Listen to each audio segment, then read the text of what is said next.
Here with head coach Joe Gallo of the Merrimack men's basketball team, following this afternoon's 2-point victory over Bridgeport in the home opener. Coach, for you to start off your first home game at the realm of this program after playing here, after being an assistant, just what was it like right at tip-off to be on the sidelines as head coach at Merrimack? It was different. You know, we've been here working out and practice since late August, but it was a little different feel today. Even pulling onto campus before the game, kind of had a big smile on my face knowing that I was, back at my alma mater about to coach our first home game. And the first half, you guys came out and played really well. 3 straight threes, finished with 55 points in the first half. Just what was the key offensively to get out to such a strong start? You know what? We couldn't have played any better offensively.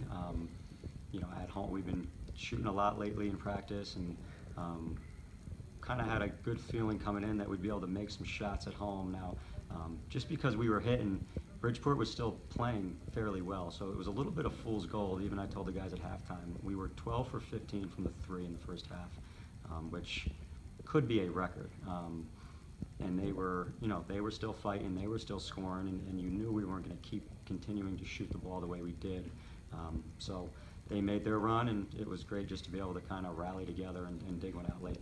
And in the second half, Bridgeport works their way back into it, even take a brief lead. Just what was the message to regroup the guys, to be able to go back out there, string together some stops at the end, and take the lead back? It was just let it go. Like the lead's gone. It was just had to turn into a possession-by-possession game.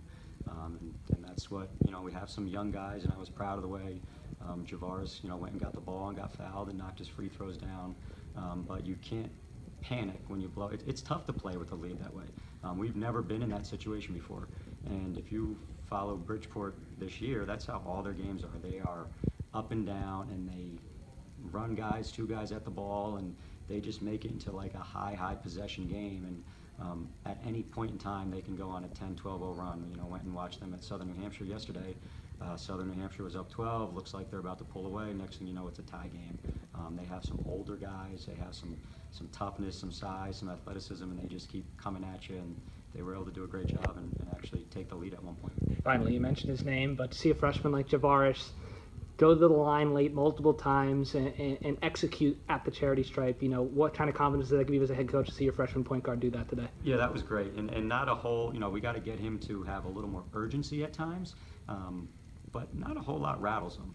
He comes from a very strong high school program and played at a high level of AAU basketball, and he's played against the best. So you could even tell, like when we played our exhibition game against Fairleigh Dickinson, he wasn't scared one bit. He has a kind of high level of confidence about him for a young kid, where he feels like he's the best player on the floor. And at times he gets a little lazy, especially defensively, but he's never going to back down from anyone or back down from the moment.